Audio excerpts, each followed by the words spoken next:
जय भीम, जय भारत, जय संविधान। दोस्तों, हमारे साथ में माननीय किशोरी लाल जी मौजूद हैं। स्क्रीन पर आप उन्हें देख रहे हैं। बहुजन समाज पार्टी के पुराने कार्यकर्ता हैं, दिग्गज कार्यकर्ता हैं। जड़ों में रहकर काम किया है। 35 साल पहले की थ्योरी मैंने जय भीम संसार यूट्यूब चैनल पर दिखाई थी। लिखित में जो कार्य प्रणाली इनकी होती थी और उसका जो रिकॉर्ड होता था, एक एक व्यक्ति का नाम, फ़ोन नंबर, सारा भी 1.5 महीना पहले मैंने दिखाया था। और आज मैं उनसे बात करूंगा कि इस क्षेत्र से कौन प्रत्याशी, दिल्ली में 6 सीटें डिक्लेयर हो गई हैं और एक अभी एक दो दिन में बता देंगे या बता दी होगी। और मतलब टोटल 7 लोकसभा सीट, लोकसभा चुनाव 2024 की बहुजन समाज पार्टी की दिल्ली में जो तैयारी है को लेकर के मैं साहब से बात करना चाहूँगा। सर, यहाँ से विजय बौद्ध जी हैं, कौन कौन से क्षेत्र उनके उसमें आ जाते हैं प्रत्याशी विजय बौद्ध जी के? ये उत्तरी पश्चिमी दिल्ली है पूरी। जी साहब। 10 विधानसभाएं हैं इसमें। 10 विधानसभाएं। 10 विधानसभाओं के नाम बताएंगे साहब, एरिया बताएं। ये टक्कर में कौन कौन है? नरेला है, रोहनी है जी, और इधर ये सीमा नरेल उसकी लग रही है पूरी। कंजावला, वंजावला, रोहनी जी और ये जी सर। पहले 7 थी ना, तो हमारा नंबर इधर था पहले, तो अब ये 10-10 कर दिए हैं। 70 की मंगोलपुरी, सुल्तानपुरी, हाँ, सब इसी में। नरेला, अलीपुर भी आ रहे हैं सर उनके क्षेत्र? हाँ, अलीपुर है। और अपना मतलब अलीपुर, नरेला, नजफगढ़ क्षेत्र आ रहा है। हाँ, सब आ रहा है। ये 10 विधानसभाएं विजय बौद्ध जी हसदो इंडिया से, उनकी जो 10 विधानसभाएं लग रही हैं, और विजय बौद्ध जी से भी जल्दी ही मुलाकात मैं आपकी करवाऊंगा। और अपने क्षेत्र के, इस क्षेत्र के प्रत्याशी हैं बहुजन समाज पार्टी से, बड़े अच्छे और मेधावी कार्यकर्ता हैं। और सामाजिक समर्थन की हम बात करेंगे, समाज समर्थन दे और आरएसएस के गुंडों के खिलाफ अपना एक प्रत्याशी तैयार करें, मजबूत बनाएं उन्हें तन मन धन से। आप क्या कहेंगे साहब? मेरा तो कहना ये है, मैं कई फ़ोन पे भी मैंने 200-300 जो फ़ोन किए हैं, तो मैं ये कह रहा हूँ कि हर आदमी हर गांव में, हर मोहल्ले में थोड़ी जाएंगे जी। अभी कार्रवाई भी है और वोट तो आपको देनी है जी, वोट तो आप लोगों को देनी है। हाँ। तो हम फ़ोन पे बात कर सकते हैं लोगों से, अपने साथियों से, रिश्तेदार से, अपने सगे संबंधियों से, अपने मित्रों से हम बात कर सकते हैं कि भाई बहुजन समाज पार्टी को सपोर्ट करें, वोट करें। आजकल बेरोजगारी वैसे तो बहुत परेशानी है दुनिया में। जी जी जी, लोग बहुत परेशान हैं। इसलिए अगर हम फ़ोन पे करें, हम हौसला बनाएं एक दूसरे का। जी जी, हमारा प्रत्याशी हारी नहीं, तो हमारा प्रत्याशी विजय की ओर होगा। वोट तो हमारी हैं भाई, जब वोट हमारी हैं तो हम अपने लोगों से तो बात करें। अब विजय बौद्ध को लेके कहाँ कहाँ जाएंगे? जी जी, विजय बौद्ध जी हारे नहीं, विजय बौद्ध जी को विजयी बनाएं अपने क्षेत्र से।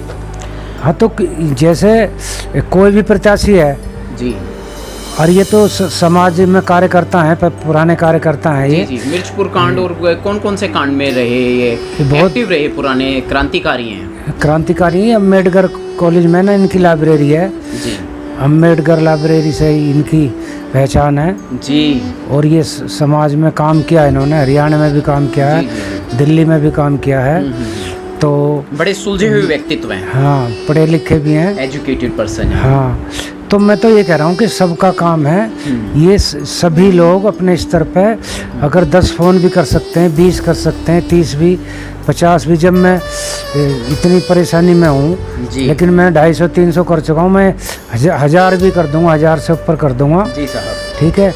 विजय बौद्ध को लेके कहाँ कहाँ जाएंगे बताओ? सर, एक बात और मैं कहूँगा आर्थिक तौर पर, कि आर्थिक तौर रूप से भी हमारे लोकसभा प्रत्याशी 2024 का जो चुनाव लड़ रहे विजय बौद्ध जी हसदो इंडिया से, बहुजन समाज पार्टी के प्रत्याशी, ये मतलब जो है आर्थिक तौर पे कमज़ोर हैं, इनको मजबूत कैसे बनाएंगे सर? चुनाव लड़ने के लिए तो बहुत पैसा चाहिए। देखो, कमज़ोर तो कहने के लिए, जब यहाँ पे चुनाव हुआ था ना जी साहब, शरद ने सबसे ज़्यादा पैसा लगाया था जब शरद हारा था। शरद जी, शरद जो इधर चुनाव लड़ा, और जब ये जीता था तो सबसे कम इसी का लगा था पैसा जी।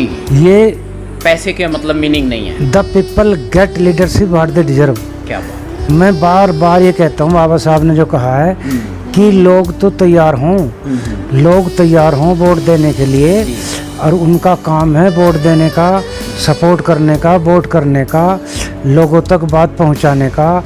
वो अकेला आदमी थोड़ी करेगा भाई जी, अकेले का काम नहीं है। बाबा साहब, कांशीराम साहब अकेले थे। कांशीराम साहब के बारे में बोलते थे, भाई मैं अकेला ही चला था जानिबे मंजिल, मगर लोग जुड़ते ही गए और कारवा बनता गया जी। तो इतना करोड़ों करोड़ों लोग कांशीराम साहब के पीछे हैं। और कांशीराम जी ने तो यही कहा है कि कांशीराम जी तो कहते हैं 4.5 करोड़ रुपया बहुत है, ये तो अरबों अरबों लगा रहे हैं भाई, क्योंकि ये तो अरबों, कांग्रेस हो, भाजपा हो, ये जितना दिल्ली वाले हैं ये तो लगा सकते हैं ना पैसे, कि इन्हें प्रजातंत्र को ख़त्म करना है, इन्हें तो पैसे से सरकार बनानी है, इन्हें प्रजातंत्र, लोकतंत्र से, प्रजातंत्र से, संविधान से भाजपा और कोई मतलब है कि उन्हें पैसे से सरकार बनानी है। हाँ, उनको प्रजातंत्र खत्म करने के लिए। जी बताएं साहब। वो तो पहले से ही बना रहे हैं। वो तो जो साहब को जो फेल किया, बाबा साहब को, जो वर्ड में बाबा साहब का नाम है, वर्ड में 3रा नंबर है, बुद्धिजीवी, और उनका लिटरेचर है, और उनके साथ में और भी थे, ठाकुर, बनिया, ब्राह्मण भी थे, हर कास्ट का, हर समाज का आदमी था बाबा साहब को हेल्प करने वाला, कांशीराम साहब को हेल्प करने वाले। कांशीराम साहब के जो पर्सनली डॉक्टर हैं जापान के थे, और ये जो अस्पताल है इधर पहाड़ों की तरफ, कौन सा है वो, उसमें जिसमें लास्ट में भर्ती रहे साहब, कांशीराम साहब जहाँ भर्ती रहे, कौन सा है ये, बत्रा जी जी। तो बत्रा का जो डॉक्टर थे उन्होंने ही जापान का डॉक्टर किया था पर्सनल, मान्यवर साहब के लिए, कांशीराम साहब के लिए जी। अच्छा, मैं जो मिला हूँ, बहुत लोगों से मिला था 30 साल पहले, तो बाबा साहब पंडित थे, मेरे घर भी आए वो जी, तो बाबा साहब के खास आदमी थे। अच्छा हाँ, और ये जो नाम बदल बदल के पार्टी का नाम बदल रहे हैं बार बार, और काम वही करना है, तो इससे वोट तो हमारी है। मैं बार बार ये कहता हूँ कि वोट तो हमारे पास है, वोटर्स हमारे हैं, जो वोटर्स हमारे जीतती हैं, सत्ता में आती हैं, वो आपके वोट के जरिए आती हैं। 90% वोट तो हमारी है जी। अभी ये मुझको एक वो दिखाया, एक लड़के को राजस्थान में लटका के फांसी पे लटका दिया, अभी दिखाया साहब ने इन्होंने। तो मैं देख रहा हूँ ये हजारों केस हो रहे, कहाँ है संविधान? जातिवाद, गुंडागर्दी। हाँ, तो वो गुंडे खुला घूम रहे, खूब बोल रहे हैं, आदमी साधु संत बोल रहे हैं कि भाई, उन्होंने लाइव वीडियो बना के शेयर करी सोशल मीडिया पे, शेयर किया उन्होंने, और वो ये कह रहे हैं कि मनुवादी व्यवस्था आनी चाहिए, मनुस्मृति लागू होनी चाहिए, मनुस्मृति लागू हो, चल ही रही है। तो वही चल रही है, बाबा साहब ने इस्तीफा दिया था। जब न्यायाधीश को डर है मरने का, सबको, कितने जज तक मरवा दिए, मर चुके हैं, निष्क्रिय बना दिया सबको, या तो निष्क्रिय हो जाओ, हमारे कहना मानो, कितना बड़ा अपराधी हो, कितना गद्दार हो देश का, कितना अपराधी, कितना बड़ा हो, देशद्रोही हो, लेकिन हमारे साथ आ जाओ तो वो बड़ा देशभक्त हो जाएगा, बस उस बात की गारंटी है इनकी। मैं तो अपने लोगों से बार बार कह रहा हूँ, मैं फिर कह रहा हूँ कि विजय बोध चुनाव थोड़ी लड़ रहे हैं, हमारा अगर समाज की आबरू है, ये जो बहुजन समाज पार्टी है, ये तो आबरू है, हमारे देश की आबरू है, ये देश की आबरू है, इसको बचाना है। वोट भी तो आबरू है। हाँ, उसी का तो इस्तेमाल करना है।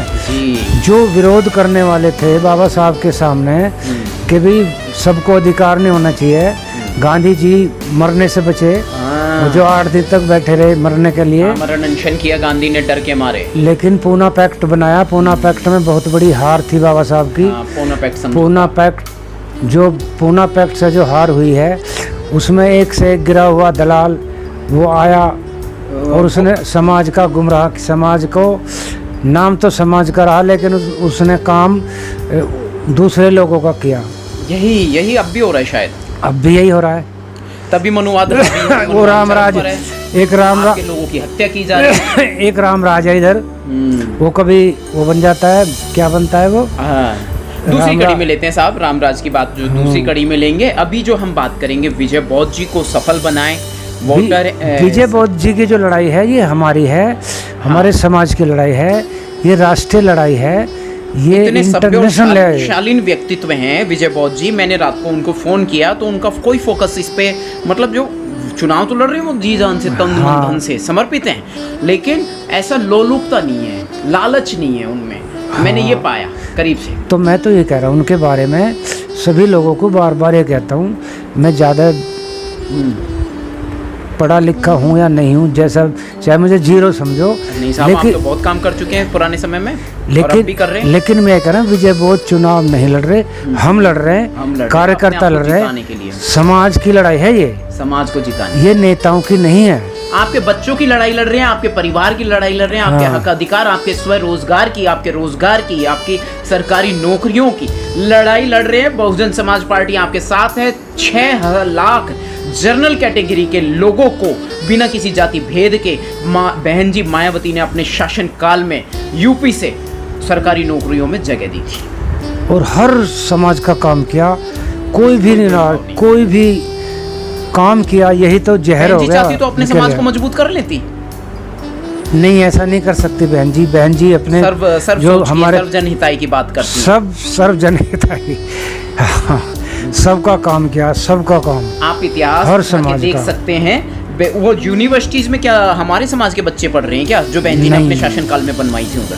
नहीं सर, इतनी सड़कें बनवाई, कॉलेज बनवाए, लड़कियों के बनवाए, और बड़े बड़े टेक्नोलॉजी टेक्निकल हजारों काम करे, हजारों बहन जी ने जो काम किए हैं पूरे समाज के लिए किए हैं, दिल्ली में यदि देश के लिए, दिल्ली में यदि अपनी बहुजन समाज पार्टी आ जाती है, सत्ता में छा जाती है, सातों की सातों लोकसभा सीट से चुनाव हम जीत जाते हैं, 6 प्रत्याशियों के नाम घोषित किए जा चुके हैं प्रेस कॉन्फ्रेंस द्वारा, तो अभी जो 6 कैंडिडेट 6 प्रत्याशी यदि जीत जाते हैं तो दिल्ली का क्या रंग होगा, दिल्ली के क्या हालात होंगे आने वाले समय में? इस समय जो इस समय जो हालात हैं, जो सरकारी आंकड़े हैं, पर कैपिटा इनकम जो है वो बहुत डाउन हो चुकी है, बहुत पीछे जा चुका है देश। तो अगर बहुजन समाज पार्टी आती है तो बहुजन समाज ही देश को संभालेगा। जो 80-90% है वो देश का जनता का हित करेगा। किसे कहते हैं साहब, ये बताने की कोशिश कर रहे हैं काफी देर से आपको, 1 घंटा लाइव वीडियो पे भी रहे, और अब ये फिर से मैं विजय जी को लेकर के जो सक्रिय हो रहा हूँ, तो जी सर। तो जब जो समाज है, जो गरीब समाज है, दलित समाज है, सब समाज आएगा, एक साथ समाज आएगा। समाज के अंदर इतनी अगर भिन्नता बनी रहेगी, इतनी गैर बराबरी रहेगी, तो देश मजबूत कैसे हो जाएगा? जी, देश मजबूत तभी होगा जब बहुजन समाज की सरकारें होंगी, बहुजन समाज में होगा। किसी अहित नहीं होना चाहिए, किसी का भी, किसी के साथ भी गैर इंसानियत ना हो, फिर देश की बात नहीं होगी। पूरा एक देश क्या कर रही है, जो वो बच्चे को उठा के उन्होंने फांसी पे लटका दिया, राजस्थान सरकार की क्या जिम्मेदारी बनती है? क्या अब इसका मतलब क्राइम अब घटित नहीं होने चाहिए? अब राजस्थान काल का मेघवाल हत्याकांड, फिर वो बच्चे को पानी पीने के ऊपर मारा, अभी भी जातिवाद रुक नहीं रहा वर्तमान समय में, आजादी के 77 साल बाद भी। क्या वो उसको नहीं रोकना चाहते, इसीलिए नहीं रुक जो मनुवादी व्यवस्था नहीं रोकना चाहते ना। मणिपुर के दंगे भी नहीं रुक रहे हैं आज तक, वो आग ठंडी नहीं हुई और फिर वो और क्राइम हो रहे हैं और जो सामने नहीं आ पा रहे। जितने दंगे होंगे, अफरा तफरी होगी, गैर कानून व्यवस्था होगी, अव्यवस्था होगी, अराजकता होगी, तो उतने ही अपने काम आराम से करेंगे। जी, ये है मामला। तो कुल मिलाकर के हालात दिल्ली में बहुजन समाज पार्टी को सफल बनाएं। 6 लोकसभा सीट जो आपकी हैं 6 घोषित हो चुकी हैं, 7वीं डिक्लेयर जल्दी होगी। और जी साहब, बाबा तो मैं कह रहा हूँ कि विजय बौद्ध का जो कह रहे हैं आप, विजय बौद्ध का काम प्रत्याशी का है, और प्रत्याशी के लिए, और ये हमारा काम है, कार्यकर्ताओं का काम है, पूरे समाज का काम है, पूरे देशवासियों का काम है कि उत्तरी पश्चिमी दिल्ली से विजय बौद्ध को विजयी बनाने का काम हमारा है, हमारा लड़ने का काम है। हम लोगों को समझाएं, लोगों से बात करें, अपने यार दोस्त रिश्तेदार। मैं इस बात को सैकड़ों बार कह चुका हूँ। मैं रिक्वेस्ट, मेरी तरफ से ये रिक्वेस्ट है, सभी से प्रार्थना है कि आप विजय बौद्ध के नाम से आप भी लड़ रहे हैं चुनाव, आपका चुनाव है, विजय बौद्ध का जीतना समाज का जीतना होगा। नीला झंडा हाथी निशान याद रखिएगा। नीला झंडा हाथी निशान बहुजन समाज पार्टी की पहचान। जी, और बहन जी को जिताना है, विजय बोध जी को सफल बनाएं अपने क्षेत्र से। बहुत बड़े मतलब जो है बहुत ही बड़ी सीट है सर। हाँ मतलब जी। जो है 10 विधानसभाएं लगती हैं विजय बोध जी की। हंस दो इंडिया से क्रांतिकारी रह चुके हैं, तब तो वो चुनाव नहीं लड़े थे। बहुत साल पहले की बात है, शायद दशकों पहले की बात है, जब वो क्रांतिकारी के रूप में मतलब जो है बहुत बड़ी लड़ाई समाज की वो लड़ चुके हैं। हाँ, लड़ चुके हैं वो। इनमें जान पे खेल के सोशल एक्टिविटीज़ है, उनमें भी जी। लाइब्रेरी अलग बाबा साहब के नाम से इन्होंने खोल रखी है अपनी, और करते हैं किताबों का भी आवंटन करते हैं, बहुत किताबें बांटते भी हैं जी। तो मैं अपने साथियों को बताना चाहूँगा, लगभग 35 किलोमीटर दूर से मैं भी यहाँ आया हूँ विजय बोध जी को सफल बनाने के लिए। तो आप भी अपने क्षेत्र से ये जिम्मेदारी उठाएं। 10 विधानसभाएं क्षेत्र लगता है मतलब उनका, और साहब बता ही रहे हैं, कह के विराम करते हैं। ठीक है सर, ठीक। सभी का धन्यवाद, सभी को जय भीम, जय भारत। जय भीम, जय भारत, जय बहुजन समाज पार्टी। बहुजन समाज पार्टी जिंदाबाद जिंदाबाद। विजय बोध जी को विजयी बनाएं, हंस दो इंडिया से क्रांतिकारी शख्सियत। जय भीम संसार यूट्यूब चैनल के इस वीडियो को जरूर वायरल कीजिएगा। एक बार मैं सर उनके दोबारा से, उत्तरी पश्चिमी दिल्ली है ये, इसमें 10 विधानसभाएं हैं। मंगोलपुरी, सुल्तानपुरी, हाँ, रोहिणी, नांगलोई, नरेला, नांगलोई, हाँ जी, पीरागढ़ी क्षेत्र, पीरागढ़ी, ये इसी में आ रहे हैं। नजफगढ़, अलीपुर, हाँ, नरेला तो पहली नंबर 1 पे विधानसभा है। तो इसी क्षेत्र में आती है ना 10 विधान। हाँ जी, हाँ जी। तो बहुत बहुत शुक्रिया, बहुत बहुत साधुवाद।